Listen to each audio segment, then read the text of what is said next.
வளர வரைக்கும் அவன் காலடி தடம் பதிஞ்சிருவான்.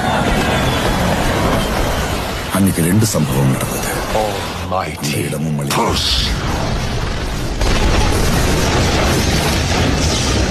அவனும் வீர வீர மின்னல் வாழ்வீசும் கரிகாலா வீர வீர கண்கள்